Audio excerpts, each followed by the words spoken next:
Welcome everybody to today's episode of Sip and Style. I am joined by a good friend of mine, Michael Heckert, a local MMA specialist. Super cool guest. I'm very excited to have him on. He's obviously has a killer mindset, and I'm excited to see and hear more about his mindset and share that with you guys. So, Michael, why don't you tell us a little bit about your story into MMA and into fighting and fist fighting and all of that? So my journey started, I was 13 when I got into jiu-jitsu for the first time. Okay.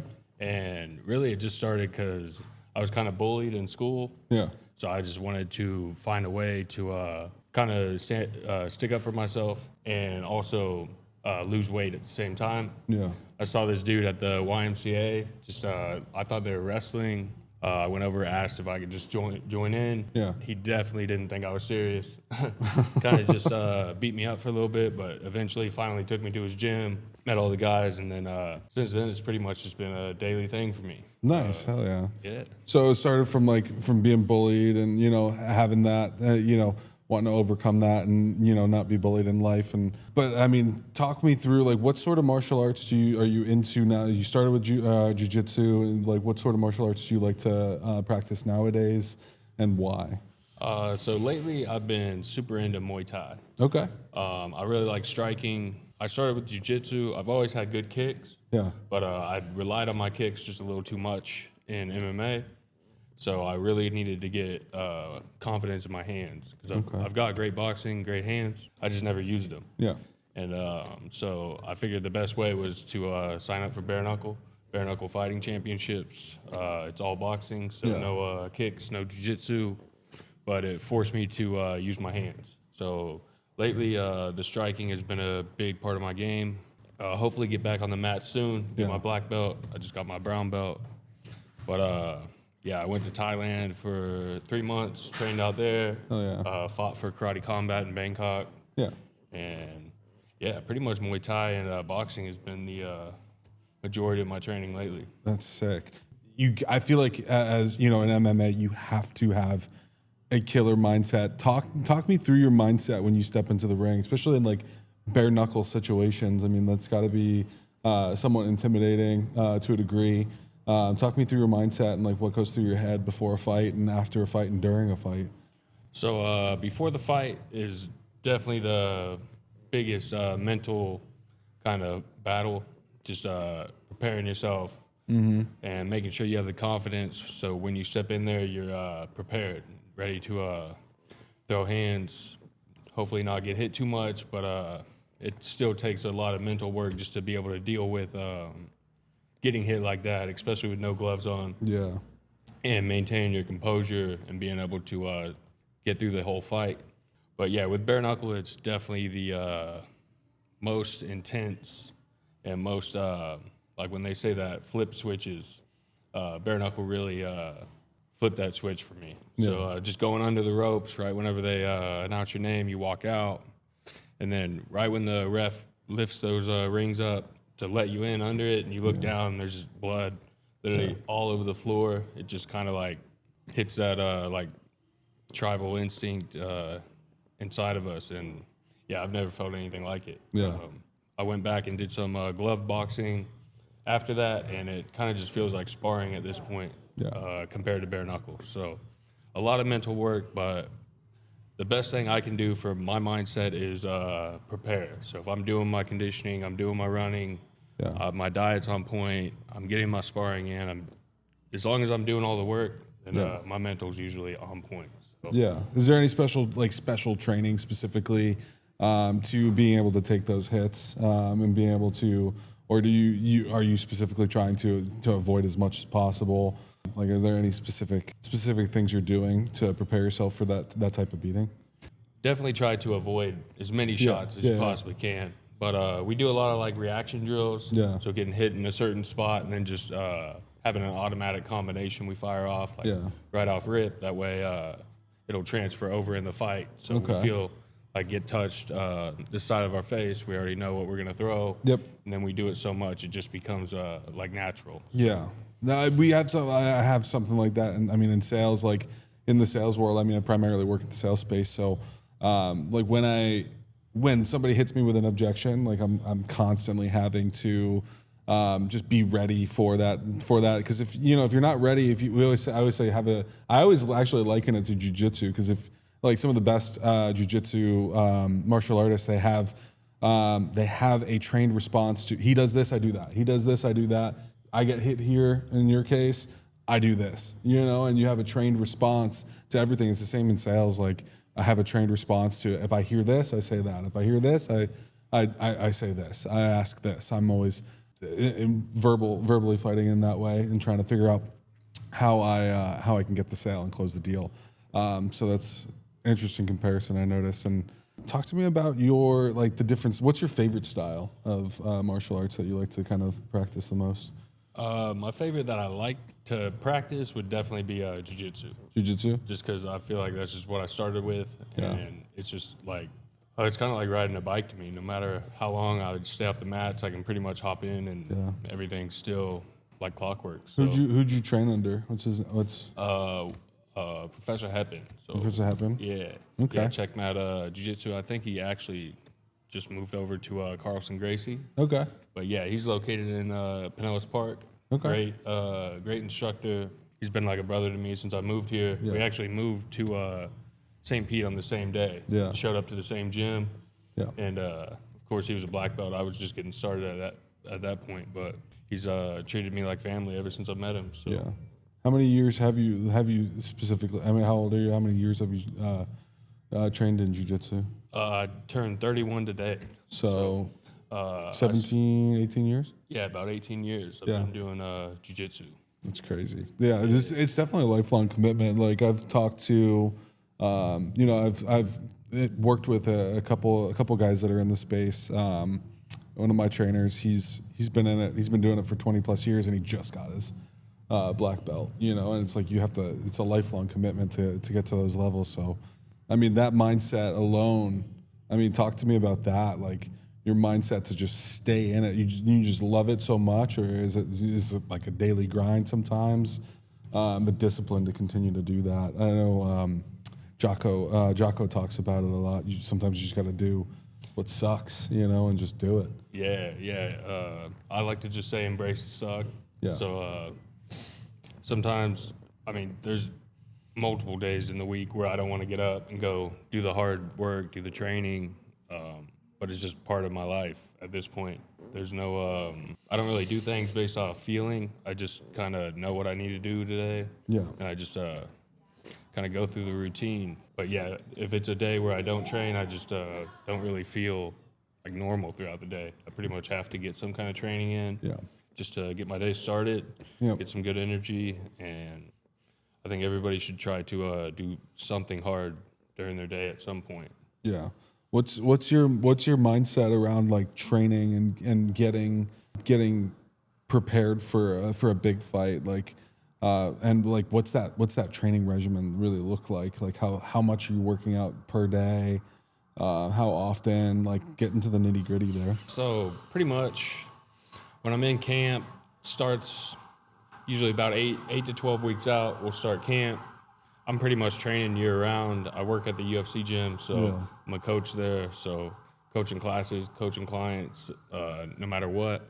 But then when camp starts, usually morning conditioning, 3 to 5 times a week, depending. I like to base my training off. For bare knuckle, it's 5 2-minute rounds. So I got 5 rounds I got to fight, 2 minutes each round. So regardless of the time for the round, I just look at how many rounds, and then that's usually what I'll base my miles off of. So with 5 rounds, minimum 5 miles, at least probably 5 times a week. Yeah. And then strength and conditioning 3 times a week with Coach James Battle at Battle Zone Boxing. Yeah. And that dude literally has a gift for making people suffer. Yeah. Like this dude, just me and my roommate, and he's a fighter for BKFC too, J.R. Ridge. We always do our camps together, and we used to just like pretend that we die, like in the middle of it, and you're just like basically moving at that point. But yeah, it'll be 2-3 hours of this dude just putting us through the most random workouts that he creates in his mind, but they work. Yeah. Dude will get you in shape. That's awesome. Sounds like somebody I need to go see. But no, I mean, tell me about. I mean, you've generated a really dope following. How long did it take you to generate that following? It took about 2 years, I'd say, of focusing on it consistently. Yeah. After COVID and the whole shutdown, whatever, I went pro right before COVID. Had my pro debut, and then everything shut down. Our gym went under, so lost the gym, and I moved here for the gym. Everybody in the gym was pretty much everybody I knew. Yeah. And when it closed down, at first I became just kind of like, I don't know, just depressed. Started drinking during the day and didn't really have anybody in my ear like telling me, hey, what are you doing? Get back in the gym. But then finally I went to watch my boy fight and ran into my other friend, Ryan Reber, who's fighting on the same card as me. And he came up, slapped me on the back of the neck because he saw me sitting there and just started asking me where I've been at, why I'm not in the gym, why I'm not training, because we trained together previously. But he got me back in the gym. But I knew before I took another fight, I needed some kind of negotiating room because in fighting, there's no money. They lowball fighters like no other. My pro debut, I got $500. Yeah. And I started to pay for all my medicals, which is easily over $500. So really lose money. Yeah. But I noticed all these people with a following were getting these opportunities that were way better. Yeah. So I was like, well, people like martial arts, like I can at least show some technique, show some cool stuff. And then I just started posting daily, 2-3 times a day, every single day, regardless what it was. Sometimes it's like just random stupid stuff, but the consistency I noticed was the main thing that mattered. After about a year, I was up to like 10,000, 12,000 followers, and then from there it just kind of grows faster and faster and faster. Yeah, as long as you keep going. The bigger you get, it feels like the easier it gets to grow it. Yeah. Yeah. Definitely. Oh yeah. And how, like, is that just you posting, like setting up a tripod and posting stuff for yourself, or have you kind of since gotten in with a team, or is there, or just you yourself? I'm pretty much a one-man army with pretty much everything I do. Just me. I'll set my tripod up, and it started just I like to record my training sessions just so I can rewatch it and look at my footwork, look at where my hands are at, and just see if I'm making any obvious mistakes. Yeah. But I can always kind of just clip some part of it and make like some kind of video where I'll be doing something, I can cut it into pieces and turn it into like a technique breakdown. Yeah. And so you said it's specifically for you. You think it's consistency that really helped you kind of grow the following. Was there anything else like that you thought, like quality of video, or putting headlines, or anything specific to your style of what you're doing that you thought maybe helped it grow? I did notice that pretty much anything that you put up where you can get people to hate on it and people to appreciate it is usually what will do the best. Because then you'll just get people arguing in the comments. Yeah. And like the watch time, I've noticed, is a big factor for that algorithm, especially on Instagram. So while they're sitting there in the comments, the videos are just replaying and replaying and replaying. So your watch time just going up. Yep. So anything you can get people kind of fighting with each other in the comments, I've noticed, is one of the best things. Yeah. For, So reach. You like to be controversial in some way or shape or form? Yeah. Hell yeah. A little bit. I like to be controversial, but teach. I like people to learn something from my videos. Yeah, or maybe take a hard stance that maybe another martial artist might not agree with, or something like that. That's a good point. Yeah. Yeah, something like that. That's dope. Yeah, no, that makes a lot of sense. And yeah, that watch time, people getting in the comments, yeah, that adds up, and definitely the algorithm responds positively, I would imagine, to something like that. Hell yeah. Do you have any big fights coming up? I do, actually. Just signed the contract yesterday. BKFC Clearwater at the OCC Roadhouse. Okay. So be fighting for bare knuckle fighting championships over there, right in our backyard. I fought there once before 2 years ago, and it's a great show. If you've never seen bare knuckle fighting, it's a wild sport. Yeah. for sure. A lot of violence, a lot of blood, but at the end of the day, it's just raw entertainment. So Yeah. absolutely love it. And if you're local, definitely come out and watch. Yeah, and if you're not wanting to maybe go out to the event itself, how can you is there a way you can watch on YouTube or on a streaming platform?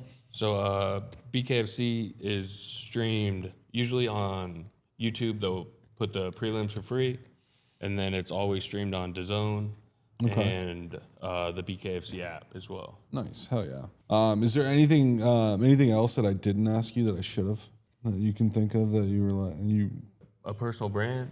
Okay, hell yeah. Talk to me about that. So King Killers. It's my apparel clothing line. I started it right before my first bare knuckle fight. I just liked the name, and I noticed that, like I said, with just fighting, there's no money. So you got to find some way to make money with what you love. So I started this brand. Another thing that I started doing during COVID was web design, SEO, stuff like that. So I started building websites and just kind of trial and error. And then this one finally stuck. The brand, I feel like, goes really good with fighting in general.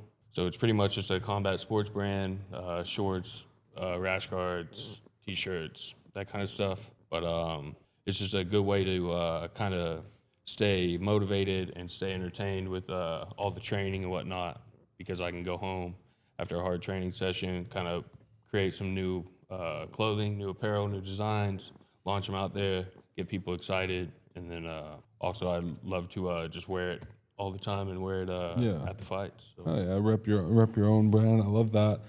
So you mentioned obviously you weren't making a ton of money with the fighting specifically. With your social media presence and your brand now, you're starting to really get some good traction. Yeah, it's definitely a lot better. The brand deals and whatnot, they come and go. Yeah. Usually whenever I've got a fight coming up, it gets a lot better. Yeah. Brands want to hop in. I offer sponsorship opportunities where you can get your logo on all my fight gear. Yeah. So it's displayed on fight night, all that kind of stuff. How many fights a year do you do? I like to do 6. 6? Yeah. Sometimes I can. Last year I got in 4. Yeah. Are they all bare knuckle or some mix of different things? Yeah, so I like to do pretty much whatever opportunity jumps out at me. Yeah. I like to just take. So last year I did 1 bare knuckle, did karate combat in Thailand, then I did pro boxing twice in Dubai. Nice. So yeah, it was the main event out in Dubai, which was super cool. Yeah. I never thought I'd even get to Dubai. So to go there twice and get to do what I love there was it's definitely a blessing, and that's probably my favorite part of this entire sport. Yeah. It's just the opportunity to travel, see the world, Yeah. and put on a show in front of tons of people. That's dope. Well, it's been really awesome chatting with you, and I definitely would love to have you back on and really hear more stories about your fights and different things and your mindset. But that's going to do it for this episode of Sip and Style. So let's have a little cheers. Sounds good. Cheers, my friend, with style.